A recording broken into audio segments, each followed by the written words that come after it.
BDD news కి స్వాగతం. ముందుగా ముఖ్యాంశాలు చూద్దాం.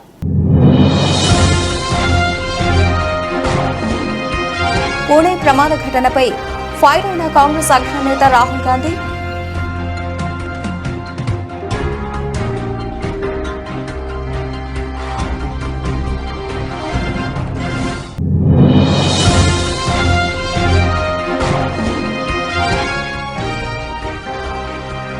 కుటుంబ సమేతంగా తిరుమల శ్రీవారిని దర్శించుకున్న తెలంగాణ సీఎం రేవంత్ రెడ్డి. కొత్త సీఎంతో సత్సంబంధాలతో సమస్యలు పరిష్కరించుకుంటామని వివరణ.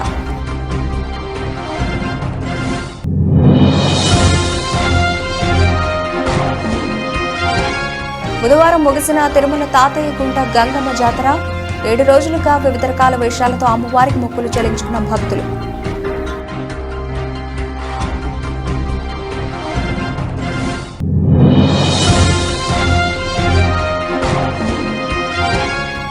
ఘనంగా జరుగుతున్న తిరుపతి శ్రీ గోవిందరాజ స్వామివారి బ్రహ్మోత్సవాలు. కర్పూర హారతులు సమర్పించి స్వామివారిని దర్శించుకున్న భక్తులు.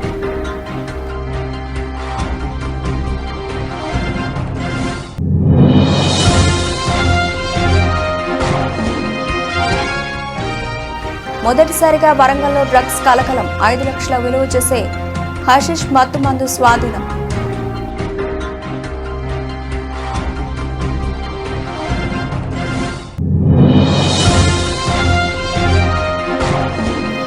స్వల్ప లాభాల్లో ప్రారంభమైన దేశీయ స్టాక్ మార్కెట్ సూచీలు 25.30 పాయింట్లు పెరిగి 22,554.30 వద్ద కొనసాగుతున్న నిఫ్టీ. పూణే ప్రమాద ఘటనపై ఎక్స్లో కాంగ్రెస్ అగ్రనేత రాహుల్ గాంధీ ఫైర్ అయ్యారు. Bus, truck, Ola, Uber, auto driver పొరపాటున ఎవరినైనా చంపితే 10 ఏళ్లు జైల్లో పడతారు. ఒక సంపన్నుడు తాగిన మత్తులో కారు నడుపుతూ 2 చంపాడు. అతన్ని మాత్రం ఒక వ్యాసం రాయమని అడిగారు. సాధారణ ట్రక్ డ్రైవర్లను అలా ఎందుకు అడగరు అని వీడియో సందేశం పోస్ట్ చేశారు. नमस्कार, मैं Rahul Gandhi. Bus driver, truck driver, Ola, Uber, auto drivers अगर गलती से किसी को मार देते हैं तो 10 साल की जेल में सज़ा हो जाती है और चाबी उठा के वो फेंक देते हैं. मगर अगर अमीर घर का 16 साल का 17 साल का बेटा पोर्श गाड़ी को शराब पी के चलाता है और 2 लोगों की हत्या करता है तो उसे कहा जाता है कि ऐसे लिख दो. ऐसे ट्रक ड्राइवर से, बस ड्राइवर से क्यों नहीं लिखाते? उबर ड्राइवर, ऑटो ड्राइवर से क्यों नहीं लिखाते? नरेंद्र मोदी से पूछा गया कि 2 हिंदुस्तान बन रहे हैं, एक अरबपतियों का, एक गरीबों का. उनका जवाब आता है, क्या मैं सबको गरीब बना दूं? सवाल ये नहीं है, सवाल न्याय का है. अमीरों को, गरीबों को, दोनों को न्याय मिलना चाहिए. न्याय सबके लिए एक जैसा होना चाहिए. इसीलिए हम लड़ रहे हैं, अन्याय के खिलाफ लड़ रहे हैं. సింగనమల మండలం చిన్నజలాలపురం ఘటనపై సింగనమల సిఐ శ్రీధర్ స్పందించారు. బొమ్మన శ్రీరామిరెడ్డి, పట్నం నాగేష్ల మధ్య జరిగిన సమస్య ఆర్థిక లావాదేవీల సమస్య అని, అది ఎటువంటి రాజకీయ సంబంధ సమస్య కాదని వివరించారు. సింగనమల మండలం చిన్నజలాలపురంలో ఈరోజు చిన్న ఇష్యూ జరిగింది. చిన్నజలాలపురంలో పట్నం నాగేష్ అతను ఉంటాడు. అతను ఇంతకు ముందు వైఎస్ఆర్సీపీ పార్టీలో శ్రీరామిరెడ్డి ఉండేవాళ్ళు. వీరిద్దరూ కలిసి ఒకే పార్టీలో ఉండేవాళ్ళు. వాళ్ళ మధ్య ఏదో ఒక ఆర్థిక సంబంధ విషయంలో గొడవలు జరిగినాయి. ఆ గొడవల కారణంగా ఈ పట్నం నాగేష్ అతను ఎలక్షన్స్కు సుమారు 20 రోజులు 4 రోజుల ముందు వైఎస్ఆర్సీపీ నుంచి టీడీపీలోకి వెళ్ళిపోయినాడు. ఆ 5 లక్షలు 6 లక్షలు ఏదో రావాలని శ్రీరామిరెడ్డి అంటున్నాడు. అది ప్యూర్లీ ఆర్థిక సంబంధించి కాబట్టి అది క్రిమినల్ కేసు కింద రాలేదు. ఈరోజు పోలీసుకి కానీ ఎవరు కానీ చెప్పకుండా శ్రీరామిరెడ్డి వాళ్ళు ఆ దారిలో వెళ్తూ పట్నం నాగేశ్వరం కోసం చేశాడు, నా డబ్బులు ఇవ్వమని. దాంతో చిన్న వాగ్వివాదం జరిగింది. దాని తర్వాత ఇద్దరు వచ్చినారు. ఇప్పుడు ఒక వర్గాన్ని బయట చేశాము, శ్రీరామిరెడ్డి వాళ్ళ వర్గాన్ని పట్నం నాగేశ్వరం వాళ్ళ కూడా చేస్తున్నాము. అంతే తప్పించి ఇది పార్టీకి సంబంధించింది కాదు, మరే విషయం కాదు. దాని తర్వాత చీనీ చెట్లు నరికేశారని ఒక టీవీలో స్క్రోలింగ్ వస్తుంది. ఇది పాతది జరిగింది, ఇప్పుడుది కాదు, ఫ్రెష్ది కాదు. వాటిపైన ఏంటిని విచారిస్తున్నాం, దానిపైన తగిన చర్యలు తీసుకుంటాం. ఏపీలో ఏర్పడబోయే కొత్త ప్రభుత్వంతో సత్సంబంధాలు ఏర్పరచుకుంటామని తెలంగాణ సీఎం రేవంత్ రెడ్డి అన్నారు. బుధవారం తిరుమల శ్రీవారి దర్శనం అనంతరం సీఎం మీడియాతో మాట్లాడారు. 2 తెలుగు రాష్ట్రాలు సుఖ సంతోషాలతో వర్ధిల్లాలి, స్వామివారి ఆశీస్సులతో తెలుగు రాష్ట్రాలు అభివృద్ధి చెందాలి. కాంగ్రెస్ పాలనలో రైతులు సంతోషంగా ఉన్నారు. తెలంగాణలో సకాలంలో వర్షాలు కురిసి నీటి సమస్య తీరిందని ఆయన అన్నారు. సమయం దొరకకపోవడం వల్ల ఈరోజు స్వామివారిని దర్శించుకున్నాం. 2 రాష్ట్రాల సత్సంబంధాలు కొనసాగాలని, 2 రాష్ట్రాల అభివృద్ధి పదం వైపు నడవాలని, ఆంధ్రప్రదేశ్లో ఏర్పడబోయే ప్రభుత్వము ఆ రాష్ట్ర ముఖ్యమంత్రితో తెలంగాణ ముఖ్యమంత్రిగా సత్సంబంధాలతో సమస్యలన్నిటిని కూడా పరిష్కరించుకొని కలిసికట్టుగా నడిచి 2 రాష్ట్రాలు అభివృద్ధి పదం వైపు నడిపించే విధంగా ఒకరికి ఒకరు సహకరించుకొని ముందుకు వెళ్ళాలని ఆకాంక్షించను. అదేవిధంగా తెలంగాణ రాష్ట్ర ప్రభుత్వం తరఫున కొండ మీద ఒక సత్రం నిర్మాణము, కళ్యాణ మండపం నిర్మించి తెలంగాణ నుంచి వచ్చే భక్తులకే కాకుండా దేశం నలుమూలల నుంచి స్వామివారిని సందర్శించుకునే భక్తులందరికీ కూడా సౌకర్యాలు కల్పించడంలో తెలంగాణ రాష్ట్ర ప్రభుత్వం కూడా భాగస్వామ్యం తీసుకోవాలనుకుంటుంది. ఈ ఫలితాల ప్రక్రియ ముగిసిన తర్వాత తప్పకుండా తెలంగాణ రాష్ట్ర ప్రభుత్వం తరఫున సత్ర నిర్మాణానికి అవకాశం ఉంటే కళ్యాణ మండపం నిర్మించి స్వామివారి సేవ కొనసాగించాలని రాష్ట్ర ప్రభుత్వం భావిస్తుంది. తప్పకుండా తొందరలోనే ఆంధ్రప్రదేశ్ ముఖ్యమంత్రిని కలిసి విజ్ఞప్తి చేసి ఇక్కడ స్వామివారి సేవలో తెలంగాణ రాష్ట్ర ప్రభుత్వం కూడా భాగస్వామ్యం తీసుకోవాలని కోరుకుంటున్నాం. కొండ మీద రాజకీయాలు మాట్లాడకూడదు. తప్పకుండా మంచి వాతావరణం ఉంది, వాతావరణం కూడా అనుకూలం. తిరుపతి తాతయ్యగుంట గంగమ్మ జాతర బుధవారం ఉదయం అమ్మవారి చెంప నరకడంతో ముగిసింది. 7 రోజులుగా భక్తులు వివిధ రకాల వేషాలతో అమ్మవారికి మొక్కులు చెల్లించుకున్నారు. ఉమ్మడి చిత్తూరు జిల్లాతో పాటు కడప, ఇతర ప్రాంతాల నుంచి భక్తులు తరలివచ్చారు. ఇవాళ ఉదయం పేరంటాల వేషం వేసుకున్న కైకాల కులస్తులు అమ్మవారి ఆలయానికి చేరుకున్నారు. భక్తుల సమక్షంలో అమ్మవారి చెంప నరికి జాతర ప్రక్రియను ముగించారు.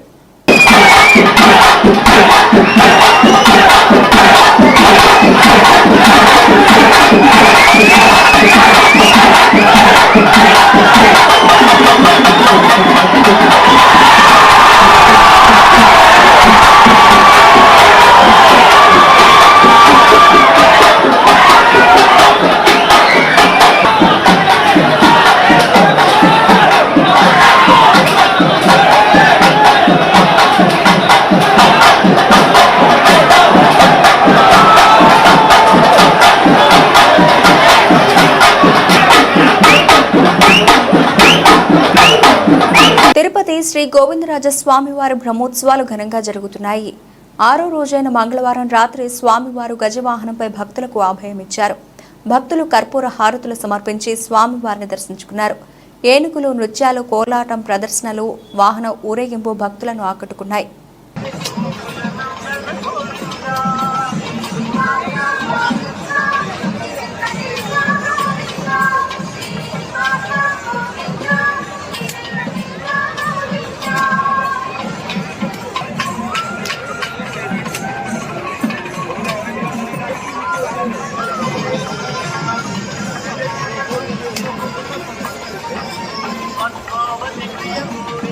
పెద్దకాడబూరు గ్రామంలో వెలిసిన శ్రీ మారమ్మ అవ్వకు మంగళవారం వేద పండితులు, గ్రామ పెద్దలు రామలింగారెడ్డి, కరణం కృష్ణమూర్తి ఆధ్వర్యంలో ప్రత్యేక పూజలు నిర్వహించారు.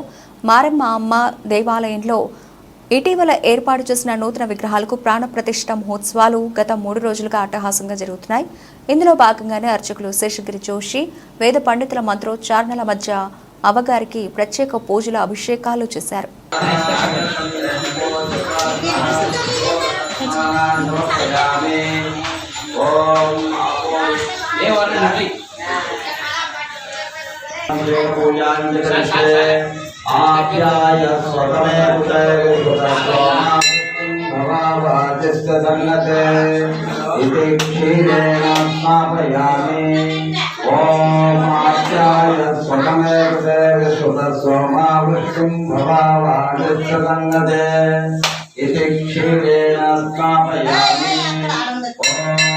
हरिप्रावरणोदार्शं विष्णोऽस्युवाजनः सुरनभिमुखासत्तं विकेतदेस्तानां समर्पयामि ॐ मधुमातावदाय मधुश्चन्द्रचिन्तवः मासोजसीति मधुस्नानां समर्पयामि ॐ स्वादिर्भवनिमित्ताय स्वादिर्भवनाय विष्णे इति शङ्करात्मा కావలి జెడ్పీటీసీ జంపాని రాఘవులు గౌడ్ బుధవారం ఒక వీడియో విడుదల చేశారు.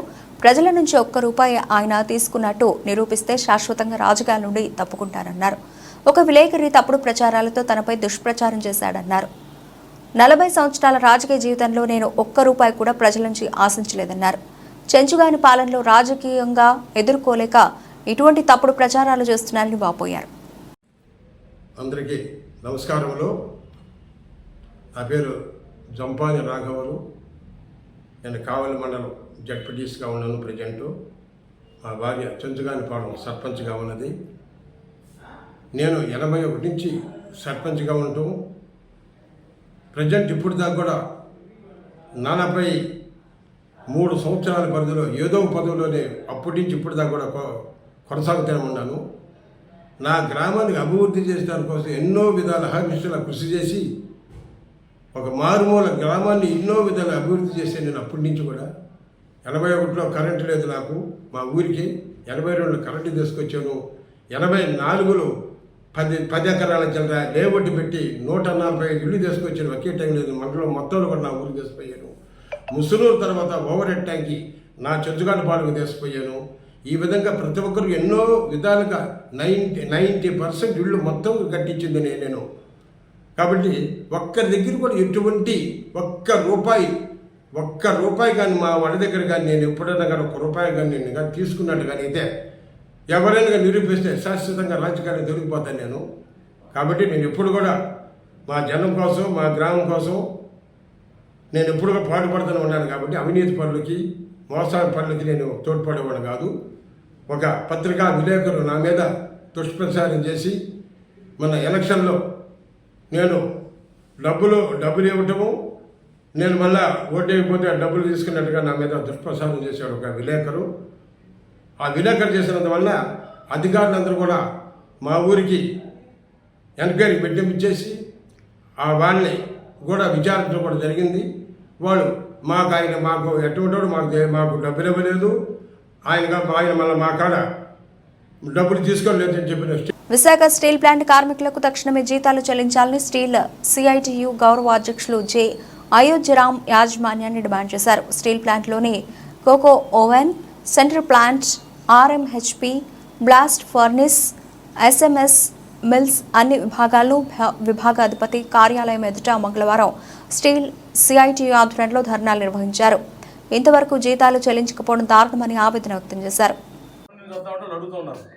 అంటే రేపు కూడా ఎల్లుండి కూడా ఎవరైనా శాలరీ ఎవరైనా అంటాడు. శాలరీ ఇవ్వడం సమస్య కాదు ఇక్కడ. లేదా మిత్రుడు పరంధామే గారు చెప్పినట్టుగా ప్లాంట్ని కావాలనే మన పరిణామంలో చేస్తున్న ఉద్యమం ఏదైతే ఉందో ఆ ఉద్యమంలో భాగంగానే బయోమెట్రిక్ తీసుకొచ్చారు. ఆ ఉద్యమంలో భాగంగానే శాలరీస్ ఆపుతున్నారు. ఆ ఉద్యమంలో భాగంగానే డిమోరలైజ్ చేయడం కోసం, నైతికంగా దెబ్బతీయడం కోసం గుర్తింపు లేని మీటింగ్ పిలిచి ఈడీఓస్ బిల్డింగ్కి డీపీ రావాలి. ఈడీఓస్ బిల్డింగ్ డీపీ రాకపోవడం అంటే ఎంత కిలోమీటర్ దూరం లేదు. ఈడీఓస్ బిల్డింగ్ ఏమన్నారు, గుర్తింపు నేను ఉంటే అక్కడ యాజమాన్యం 1 కిలోమీటర్ దూరంలో అక్కడ రాలేదు. అయిపోయింది అక్కడ ధర్నా ఉంది. సిఐటి కొన్ని 100 మంది వచ్చేసారు కాబట్టి కొట్టేత తింటే భయపెడతారు. ముందు కలిసి నిన్న 4 గంటల గుర్తింపు మొత్తం వెళ్ళినంత కూడా వెళ్ళారు, మీటింగ్కి వెళ్ళారు. సీఎండీ కాన్ఫరెన్స్ హాల్లో మీటింగ్, సీఎండీ క్యాబిన్లో ఉన్నాడు, సీఎండీ మీటింగ్ రాలేదు. దీని అర్థం ఏంటి? కొట్టో తీసి కొట్టో దీని అందగానే అది లాక్ రావట్లేదా? నిజమే కష్టం ఉంది నీకు, కష్టం ఉంది కాబట్టి నా కష్టంలో జీతాలు ఇవ్వలేకపోతే చెప్పు, పిలిచి గుర్తింపింది మాట్లాడాలి, కన్విన్స్ అయ్యి. అరే మాట్లాడడానికి నీకు ఇగో, నువ్వు మాట్లాడడానికి సిద్ధంగా లేవు. మీటింగ్ పిలిచి నువ్వే రావు మీటింగ్కి అంటే ఇది కావాలని మన తాలూకా పేషెన్స్ని టెస్ట్ చేస్తూ ఉన్నాం. ఉదాహరణ బయోమెట్రిక్ తీసుకుంటే బయోమెట్రిక్ మనం కోరుకోలేదు. బయోమెట్రిక్ లేనప్పుడు కూడా కంపెనీకి 10,000 కోట్ల రూపాయలు నెట్ ప్రాఫిట్స్ వచ్చినాయి.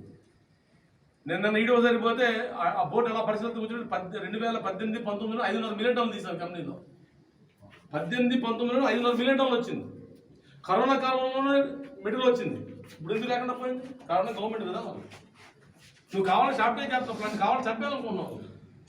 స్లో పాయిజన్ చెట్టు ఇచ్చేస్తాం మీరు ఒక నుంచి. మొదటిసారిగా వరంగల్లో డ్రగ్స్ కలకలం రేపింది. 5 లక్షల విలువ చేసే హషిష్ మత్తుమందు స్వాధీనం కావడంతో వరంగల్ ప్రజలు ఉలిక్కిపడ్డారు. వరంగల్ నగరంలోని 7 మోరేల జంక్షన్ వద్ద ఆంధ్రప్రదేశ్ రాష్ట్రం కాకినాడ జిల్లా ఏలేశ్వరానికి చెందిన అంతరాష్ట్ర స్మగ్లర్ చింతల వెంకటరాజు ఉదయం పోలీస్ వాహనాల తనిఖీలో పట్టుబడడంతో జిల్లా అంతటా అవాక్కయ్యారు. ఇప్పటి వరకు వరంగల్లో డ్రగ్స్పై ఎలాంటి కేసు నమోదు కాలేదు. ఎక్కడా కూడా డ్రగ్స్ పట్టుబడ్డ సంఘటనలు లేవు.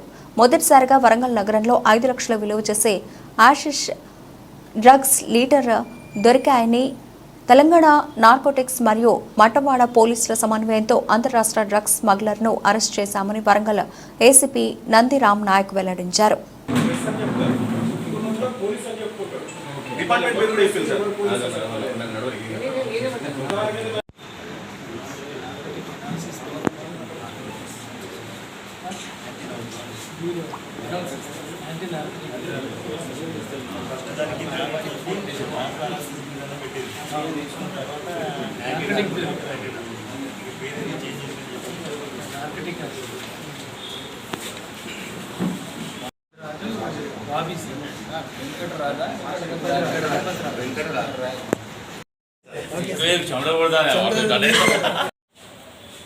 హ్యాషిష్ ఆయిల్ రవాణా చేస్తున్న అంతర్రాష్ట్ర స్మగ్లర్ను మరి మా Mattewada police anti narcotic bureau Warangal విభాగము వారు ఒక వ్యక్తిని చింతల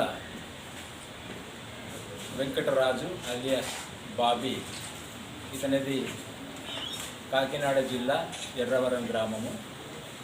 ఇతను హ్యాషిష్ ఆయిల్ను సుమారు 1 లీటర్ ఆయిల్ను ఆంధ్ర ఒరిస్సా బార్డర్లో కొనుగోలు చేసి మరి అక్కడి నుంచి విశాఖపట్నం నుండి వరంగల్కు ట్రైన్లో వచ్చి సికింద్రాబాద్ వెళ్ళేటువంటి ట్రైను వరంగల్ దిగి ఢిల్లీ వైపు వెళ్ళవలసినటువంటి ట్రైన్ కోసము మరి వెయిట్ చేస్తున్నటువంటి క్రమంలో అతను అనుమానాస్పదంగా మటవాడ పోలీస్ స్టేషన్ పరిధిలోని 7 మోరీస్ ఏరియాలో తిరుగుతూ ఉంటే డాక్టర్ బిఆర్ అంబేద్కర్ కోనసీమ జిల్లా రామచంద్రాపురం నియోజకవర్గం రామచంద్రాపురం మండలం కె గంగవరం మండలం కాజులూరి మండలం టీడీపీ నాయకులు మరియు దళిత నాయకులు ఈరోజు అమలాపురం పార్లమెంటు ఉమ్మడి అభ్యర్థి మాజీ లోక్సభ స్పీకర్ దివంగత జీఎంసీ బాలయోగి తనయుడు జీఎంసీ హరీష్ మాధుర్ను మర్యాదపూర్వకంగా కలిసి అడ్వాన్స్ కృతజ్ఞతలు తెలిపారు. ఈ సందర్భంగా టీడీపీ నాయకులు మాట్లాడుతూ మే 13న జరిగిన సార్వత్రిక ఎన్నికల్లో అమలాపురం పార్లమెంటు అభ్యర్థిగా అత్యధిక మెజార్టీతో గెలుస్తారని ధీమా వ్యక్తం చేశారు. రాష్ట్రంలో ప్రజలు కొత్త ప్రభుత్వం ఏర్పాటుకు ఎదురు చూస్తున్నారని, నారా చంద్రబాబు నాయుడు రాష్ట్ర ముఖ్యమంత్రి అవుతారని, అమలాపురం ఎంపీగా మీరు అత్యధిక మెజార్టీతో గెలుస్తారని తెలియజేశారు. ఈ కార్యక్రమంలో టీడీపీ నాయకులు రవభూషణం, చొల్లంగి ఎదురులయ్య, మాజీ సర్పంచ్ తారపట్ల ఆనందరావు, కాజులూరు మండలం నుండి భీమారావు మరియు సీనియర్ నాయకులు, దళిత నాయకులు పాల్గొన్నారు. మరి ముందుగా ఆయనకి అడ్వాన్స్ కంగ్రాచులేషన్ చెబుతూ మా రామచంద్రపురం నియోజకవర్గాన్ని నుంచి దాదాపుగా మరి 50,000 మెజార్టీ మరి ఎంపీ హరీష్ మాధురి గారికి వస్తుందని చెప్పి ఈ సందర్భంగా తెలియజేస్తున్నాం. ఖచ్చితంగా పార్లమెంటు సభ్యుడిగా ఆయనకు వచ్చినటువంటి మెజార్టీ ఈ ఆంధ్రప్రదేశ్లో ఏ ఎంపీకి కూడా, ఎన్నికైన ఎంపీకి కూడా రానటువంటి మెజార్టీ, అత్యధిక మెజార్టీ ఈ రాష్ట్రంలో హరీష్ మాధురి గారికి వస్తుందని చెప్పి సందర్భంగా తెలియజేస్తూ మరి దాదాపుగా 5 లక్షల మెజార్టీ దాదాపుగా వస్తుందని చెప్పి 5 లక్షల మెజార్టీతో గెలుస్తున్నారని చెప్పి సందర్భంగా తెలియజేస్తున్నాం. ఖచ్చితంగా ఈ రాష్ట్రంలో నవశకం మొదలవుతుంది, కొత్త ప్రభుత్వం రాబోతుంది. నారా చంద్రబాబు నాయుడు గారి నాయకత్వంలో, పవన్ కళ్యాణ్ గారి నాయకత్వంలో బీజేపీ ప్రభుత్వం, ఉమ్మడి ప్రభుత్వం రాబోతుందని చెప్పడానికి ఎటువంటి సందేహం లేదు. ఖచ్చితంగా ఈ రామచంద్రపురం నుంచి కూడా శాసనసభ్యునిగా వాసంశెట్టి సుభాష్ గారు గెలుస్తున్నారు, ఇందులో ఎటువంటి సందేహం లేదు. మరి ఈ సందర్భంగా ఈరోజు అమలాపురం పార్లమెంటు సభ్యులుగా పోటీ చేసినటువంటి హరీష్ మాధురి గారిని కలిసి మరి మేమందరం కూడా ఆయనకు శుభాకాంక్షలు తెలియజేయడానికి వచ్చి కలవడం జరిగింది. చాలా ఆనందంగా ఉన్నామని చెప్పి ఈ సందర్భంగా తెలియజేస్తాం. నమస్కారం అండి. ఈరోజు హరీష్ మాధురి గారిని కలవడానికి గంగవరం మండలం నుంచి, కాజూరు మండలం నుంచి, రామచంద్రపురం మండలం నుంచి కలిసి అమలాపురం రావడం జరిగింది. ఎందుకంటే ముందుగా అడ్వాన్స్ శుభాకాంక్షలు చెప్పాలని రావడం జరిగింది. జరిగిన ఎన్నికల్లో గంగవరం మండలం నుంచి, అంటే గంగవరం మండలం మాది కాబట్టి మా మండలం నుంచి బహుశా 3-4 వేలు మెజార్టీలో గెలుస్తామని చెప్పి భావిస్తూ, అదేవిధంగా రామచంద్రపురం నియోజకవర్గం నుంచి 10,000 పైనే సుభాష్ గారు మంచి మెజార్టీతో గెలవబోతున్నారని, హరీష్ మాధురి గారు లక్షల్లో మంచి మెజార్టీతో విజయం సాధిస్తున్నారని ఆనందంతో ఈరోజు కాంగ్రెస్ చెప్పడం జరిగింది. అలాగే మరి రేపు 4వ తారీఖున సంక్రాంతి పండుగలాగా పండుగ చేసుకోవడానికి కార్యకర్తలందరూ సంసిద్ధమై ఉన్నారు. తెలియజేయడానికి ఈరోజు హరీష్ గారిని కలిసి మా కృతజ్ఞతలు తెప్పడం జరిగిందని చెప్పి హృదయపూర్వకంగా తెలియజేసుకున్నాం. హరీష్ మాధురి గారిని కలవడం జరిగింది. Donakonda Tiparanthakapuram circle CI S Subbarao పరిధిలో దర్శి డీఎస్పీ టి అశోకవర్ధన్ ఆదేశాల మేరకు Donakonda police station SI L Sampath Kumar ఆధ్వర్యంలో దొనకొండ పరిధిలోని మండలంలోని పలు ప్రాంతాల్లో ఇప్పటికే కార్డన్ సెర్చ్లు నిర్వహించామని తెలిపారు. ప్రకాశం జిల్లా దొనకొండలో మండలంలోని పలు ప్రాంతాల్లో కార్డన్ సెర్చ్లు నిర్వహించామని తెలిపారు. ఈ సందర్భంగా ఎస్ఐ ఎల్ సంపత్ కుమార్ మాట్లాడుతూ ఎన్నికల కౌంటింగ్ సమయంలో అల్లర్లు సృష్టిస్తే ఉపేక్షించేది లేదని హెచ్చరించారు. ఇళ్లలో మారణాయుధాలు కలిగి ఉండడం చట్టవిరుద్ధమని ప్రజలను హెచ్చరించారు. దొనకొండ పరిధిలోని పలు ప్రాంతాల్లో ఇప్పటికే కార్డన్ సెర్చ్లు నిర్వహించామని, ఓట్ల లెక్కింపు సందర్భంగా విజయోత్సవాలు చేసుకోవడం నిషేధమని, నిబంధనలు ఉల్లంఘిస్తే కఠిన చర్యలు తప్పవని, అంతేకాకుండా ఎటువంటి అనుమతి పత్రాలు లేని ద్విచక్ర వాహనాలను సీజ్ చేయడం జరిగిందని, సంబంధిత పత్రాలను చూపించినట్లయితే వారికి వాహనాలు ఇవ్వడం జరుగుతుందని, లేని పక్షంలో కేసు నమోదు చేస్తామని అన్నారు. చర్యలు తీసుకోవడం జరుగుతుంది. అందుకని దొనకొండ మండలం ఏమంటే ఎవరైనా సరే ఇటువంటి వైలేషన్ని ఎంకరేజ్ చేసిన, ల్యాండ్ అండ్ ప్రాబ్లం క్రియేట్ చేసిన వారి మీద చట్టపరంగా కఠినమైన చర్యలు తీసుకోవాలని ఇందు మూలంగా మీకు తెలియజేసుకుంటున్నాను. ఎందుకంటే ఎలక్షన్స్ అనేవి ప్రతి 5 సంవత్సరాలకు ఒకసారి వచ్చే అవకాశం ఉంది కాబట్టి, అదేవిధంగా ఎలక్షన్స్ కూడా మన మండలంలో సజావుగా ప్రశాంతంగా నిర్వహించడం జరిగింది. అదే ప్రశాంతతని, అదే సజావనాన్ని ప్రజలందరూ గమనించి దాన్ని కంటిన్యూ చేస్తారని, రేపు జూన్ 4వ తారీఖున వచ్చే రిజల్ట్ అనేవి ఏకపక్షంగా ఒకే విధంగా ఉండదు. ప్రతి 5 సంవత్సరాలు వచ్చే ఎలక్షన్స్ కాబట్టి అది ఎవరికైనా కావచ్చు, ఏ వర్గానికి కావచ్చు, ఏ గ్రూప్కి కావచ్చు, ఎవరికైనా అనుకూలమైన తీర్పు వచ్చినప్పుడు దాన్ని ప్రతి ఒక్కరూ స్వాగతించాలా. దానిని దృష్టిలో పెట్టుకొని అనవసరమైన ల్యాండ్ ఆర్డర్ సమస్యలు తీసుకొస్తే మాత్రం వారి మీద కఠినంగా చర్యలు తీసుకుంటామని చెప్పేసి చట్టపరంగా తెలియజేస్తున్నాము. ఇందులో భాగంగానే ఈరోజు మనం ప్రకాశం జిల్లా గౌరవనీయ ఎస్పీ గారి యొక్క ఆదేశాల మేరకు, డిఎస్పీ గారి సూచనలతో, సిఐ త్రిపురాంతం గారు మరియు మా సర్కిల్ సిఐ ఎస్ఐలతో ఈరోజు మనం ఇటీవల జనసేన అధినేత పవన్ కళ్యాణ్ మీద అభిమానంతో భారీ మెజారిటీతో గెలవాలని జానీ మాస్టర్ పిఠాపురంలో గడప గడపకు ప్రచారం చేశారని, ఇలాంటివి జీర్ణించుకోలేని వైఎస్ఆర్సీపీ ప్రభుత్వం జానీ మాస్టర్పై రేవ్ పార్టీలో ఇరికించాలని కుట్ర పన్నుతోందని, ఇలాంటివి ఎన్ని కుట్రలు పన్నినా జనసేన పార్టీ జానీ మాస్టర్పై ఈగ కూడా వాలనివ్వమని జనసేన నాయకులు హెచ్చరించారు. పిఠాపురంలో జనసేన ప్రచారం చేస్తున్న సమయంలో ఆయన ప్రతిరోజు నమాజ్ చేసేవారని, అలాంటి మత విశ్వాసం కలిగిన వ్యక్తి ఏ విధంగా రేవ్ పార్టీలకు వెళతారని ప్రశ్నించారు. ఆంధ్రప్రదేశ్ రాష్ట్రంలో వైసీపీ ప్రభుత్వానికి భయం పట్టుకుందని, అందుకే జనసేన పార్టీపై కుట్రలు కుతంత్రాలు చేస్తున్నారని వాపోయారు. నమస్కారం. గత 2 నెలల నుంచి మన జానీ మాస్టర్ గారు మన జనసేన ప్రచారానికి రావడం, ప్రతి గడప తొక్కడం, మా ప్రతి ఇంట్లో ఆయన ఒక మనిషి కింద మారిపోవడం జరిగింది. చాలామంది పెద్దలు, ముసలివాళ్ళు, ఆడవాళ్ళు కూడా నిన్న నాకు ఫోన్ చేసి గత 2 రోజుల నుంచి జానీ మాస్టర్ గారిని రేవ్ పార్టీలో ఉన్నాడని, ఆయన ఒక వైఎస్ఆర్సీపీ భారీ కుట్ర చేసి ఆయన పేరు ఇరికించే ప్రయత్నం అయితే చేశారు. ఆయన గతంలో కూడా మాతో కలిసి వెళ్ళినప్పుడు చాలా మంది పిల్లలు వ్యసనాలతో పాడైపోతున్నారని మాకు చెప్పడం, చాలా మందిని మార్చే ప్రయత్నం చేశారు. ఆయన 5 పూట్ల కూడా నమాజ్ చదువుతారు. ఒక మత విశ్వాసం కలిగిన వ్యక్తి ఇవాళ రేవ్ పార్టీలకు వెళ్ళారని ఒక భారీ కుట్రతో ఆయన్ని డిఫేమ్ చేసే ప్రయత్నం అయితే చేశారు. అయితే జానీ మాస్టర్ మా పిఠాపురం జనాల్లో ఒక అతను, ఆయన మీద ఏగ కూడా వాళ్ళము రేపు పొద్దున మేము పరువు నష్టం దావా వేసి మీ అంతు తేలుస్తాం మేము. అయితే ఈ రేవ్ పార్టీ అనే సంస్కృతి మన వైఎస్ఆర్సీపీ పార్టీది. అదేవిధంగా మత్తు పదార్థాలు గత 5 సంవత్సరాలుగా ఎవరు అమ్మారని ఏ చిన్న కుర్రాడిని అడిగినా చెప్తారు. ఆ సంస్కృతి ఉన్న వైఎస్ఆర్సీపీ పార్టీ ఇవాళ వాళ్ళ ఐటీ టీంతో ఈ జానీ మాస్టర్ గారిని ట్రోల్ చేయించడం, అతన్ని పరువు నష్టం చేయడం జరిగింది. మేమైతే దీని మీద పెద్ద ఎత్తున నిరసన తెలియజేసి వాళ్ళంతైతే తెలుస్తామని చెప్పేసి చెప్తాం. జై హింద్, జై జనసేన. దేవరకొండ మండలంలోని మాల్గడ్డ ముత్యాలమ్మ 2వ జనజాతర మంగళవారం వేలాదిగా తరలివచ్చిన భక్తులతో దేవాలయం కిటకిటలాడింది. ఉదయం నుండి రాత్రి 11 గంటల వరకు ఆటోల్లో, డీసీఎంలలో, వాహనాల్లో దేవాలయానికి చేరుకున్నారు. గిరిజన సాంప్రదాయ సంస్కృతికి ప్రతిబింబమైన దేవాలయంలో మాల్గడ్డ ముత్యాలమ్మను కొలుస్తూ యాటలను కోసుకొని బొక్కల ఎముకలతో పాటు నైవేద్యాన్ని ముత్యాలమ్మ తల్లికి సమర్పించి పూజలు నిర్వహించారు. ఈ సందర్భంగా నిర్వాహకులు నైనావత్ రంగానాయక్, నైనావత్ గోపీనాయకులు మాట్లాడుతూ ఉగాది తర్వాత నిర్వహించే జనజాతర గత మంగళవారం నిర్వహించామని, ఈ వారం కూడా భక్తులతో మాల్గడ్డ దేవాలయం జనసంద్రమైందని తెలిపారు. ఈ మాసమంతా భక్తులు వివిధ గ్రామాల నుండి వచ్చి ముత్యాలమ్మ తల్లిని దర్శించుకుంటారని వారు తెలిపారు. దేవాలయ అభివృద్ధికి సహకరించే ప్రతి ఒక్క భక్తుడిని, దాతలను ముత్యాలమ్మ తల్లి ఆశీర్వాదం అందించాలని వారు పేర్కొన్నారు.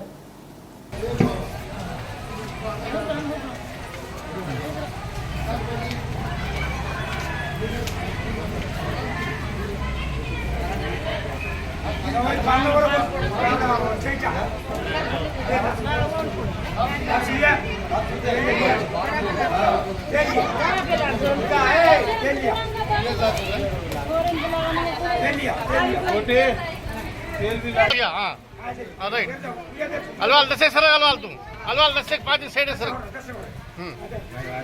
हां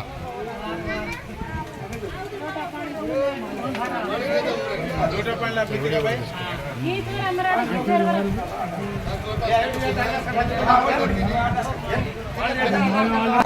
गोविंद साहब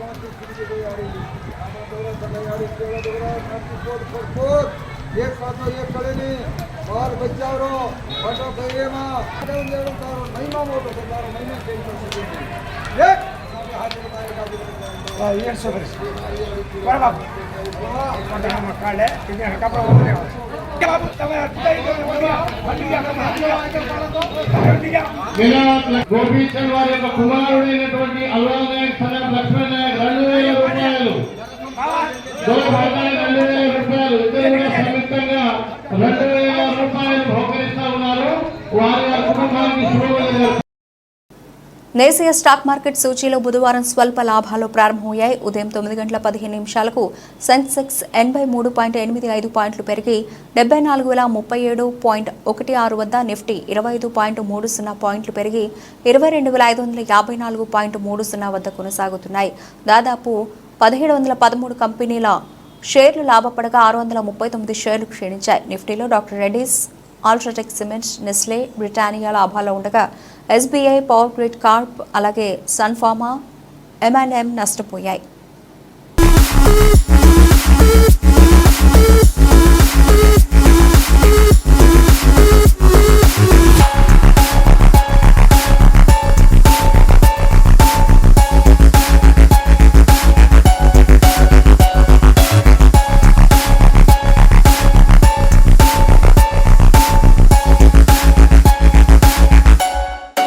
బులెటిన్ ముగించే ముందు హెడ్లైన్స్ మరోసారి.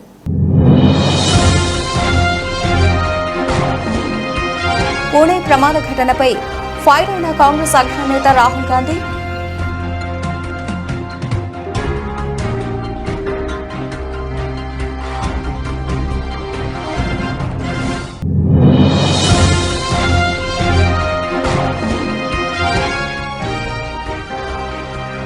కుటుంబ సమేతంగా తిరుమల శ్రీవారిని దర్శించుకున్న తెలంగాణ సీఎం రేవంత్ రెడ్డి. కొత్త సీఎంతో సత్సంబంధాలతో సమస్యలు పరిష్కరించుకుంటామని వివరణ.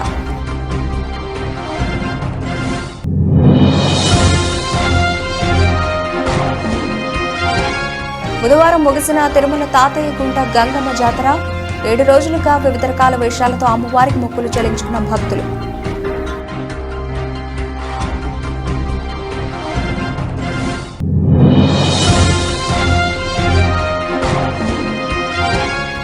ఘనంగా జరుగుతున్న తిరుపతి శ్రీ గోవిందరాజ స్వామివారి బ్రహ్మోత్సవాలు. కర్పూర హారతులు సమర్పించి స్వామివారిని దర్శించుకున్న భక్తులు.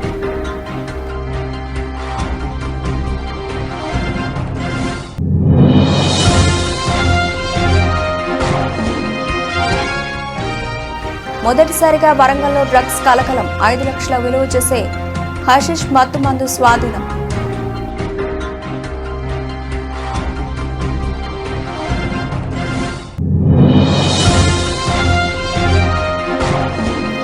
స్వల్ప లాభాల్లో ప్రారంభమైన దేశీయ స్టాక్ మార్కెట్ సూచీలు 25.30 పాయింట్లు పెరిగి 22,554.30 వద్ద కొనసాగుతున్న నిఫ్టీ. ఇవి ఇప్పటి వరకు బులెటిన్ అప్డేట్స్. మరిన్ని అప్డేట్స్తో మళ్ళీ కలుద్దాం. అంతవరకు సెలవు. నమస్తే.